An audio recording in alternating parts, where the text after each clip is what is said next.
Catequesis de San Juan Pablo II sobre la resurrección de Cristo. Verdadero Dios y verdadero hombre. Su Santidad Juan Pablo II, 26 de agosto de 1987. 1. Creo en Jesucristo, su único Hijo, de Dios Padre, nuestro Señor, que fue concebido por obra y gracia del Espíritu Santo y nació de Santa María Virgen. El ciclo de catequesis sobre Jesucristo que desarrollamos aquí hace referencia constante a la verdad expresada en las palabras del símbolo apostólico que acabamos de citar. Nos presentan a Cristo como verdadero Dios, Hijo del Padre, y al mismo tiempo como verdadero hombre, Hijo de María Virgen. Las catequesis anteriores nos han permitido acercarnos a esta verdad fundamental de la fe. Ahora, sin embargo, debemos tratar de profundizar su contenido esencial. Debemos preguntarnos qué significa verdadero Dios y verdadero hombre. ¿Es esta una realidad que se desvela ante los ojos de nuestra fe mediante la autorrevelación de Dios en Jesucristo? Y dado que esta, como cualquier otra verdad revelada, solo se puede acoger rectamente mediante la fe, entra aquí en juego el rationabile obsequium fidei, el obsequio razonable de la fe. Las próximas catequesis, centradas en el misterio de Dios, hombre, quieren favorecer una fe así. 2.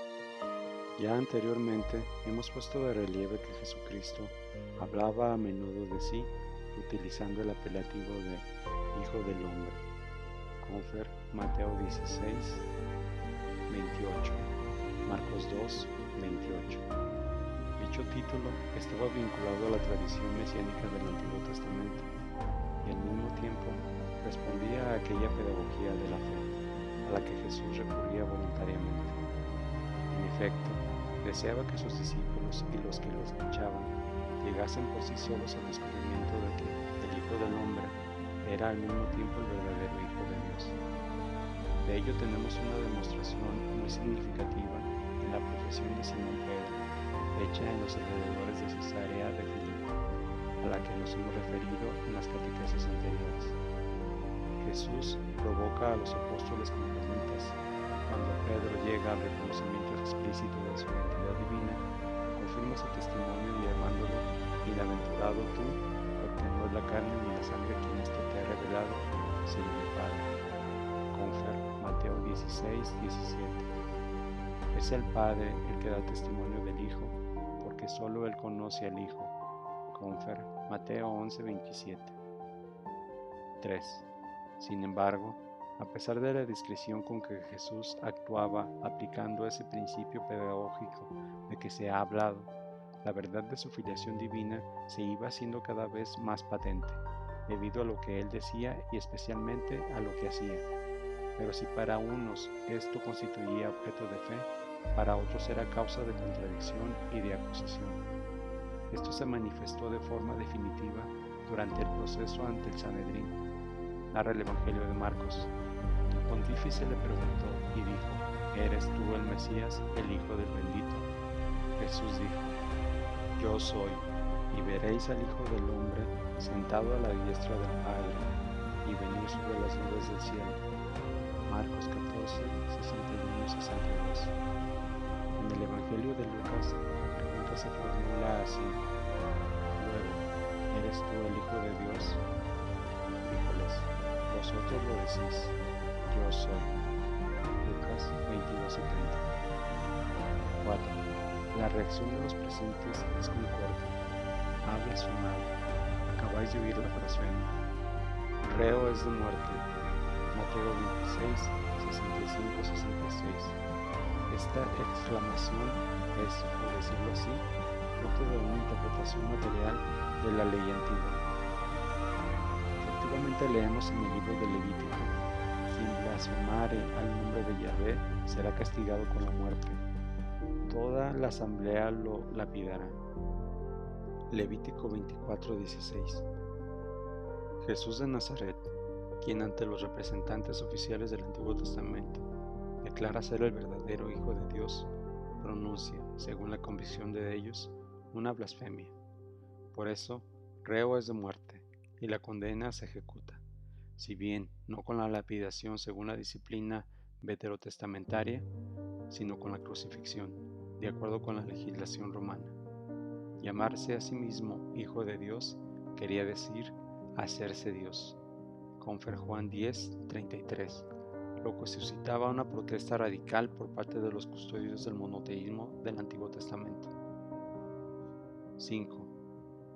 Lo que al final se llevó a cabo en el proceso intentado contra Jesús, en realidad había sido ya antes objeto de amenaza, como refieren los evangelios, particularmente el de Juan.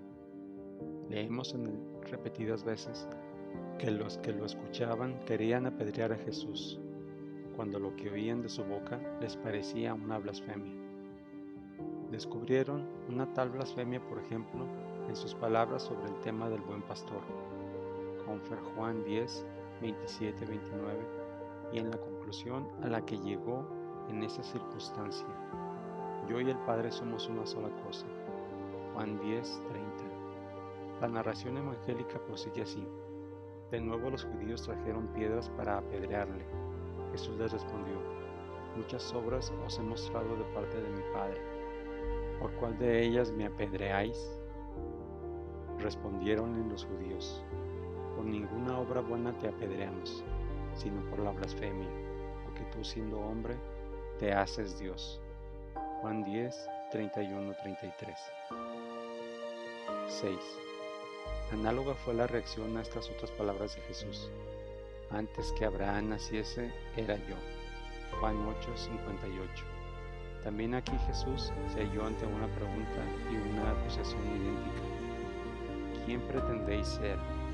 Juan 8:53. Y la respuesta a tal pregunta tuvo como consecuencia la amenaza de lapidación.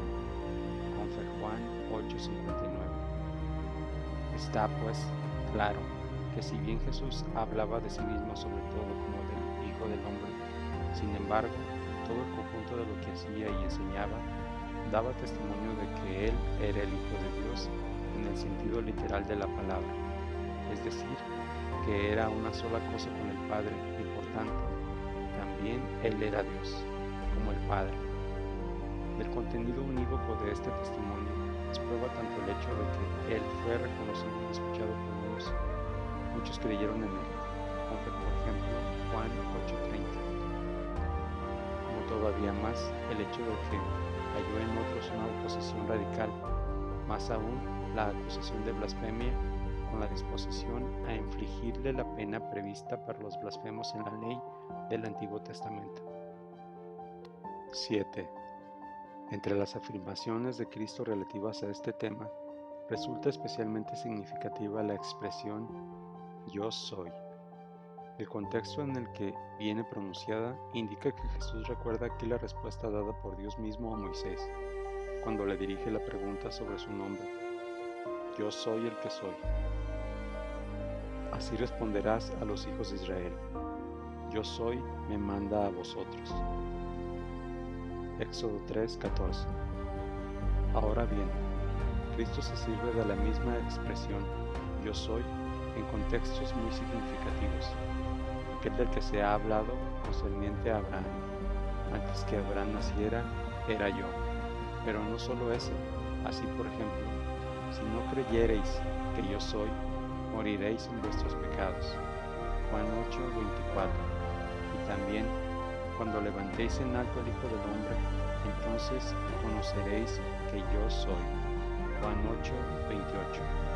Y asimismo, desde ahora os lo digo, antes de que suceda, para que cuando suceda, creáis que yo soy. Juan 13:19. Este yo soy se halla también en otros lugares de los evangelios sinópticos. Por ejemplo, Mateo 28:20, Lucas 24:39. Pero en las afirmaciones que hemos citado, el uso del nombre de Dios, propio del libro del Éxodo, aparece particularmente límpido y firme. Cristo habla de su elevación pascual mediante la cruz y la sucesiva resurrección. Entonces conoceréis que yo soy.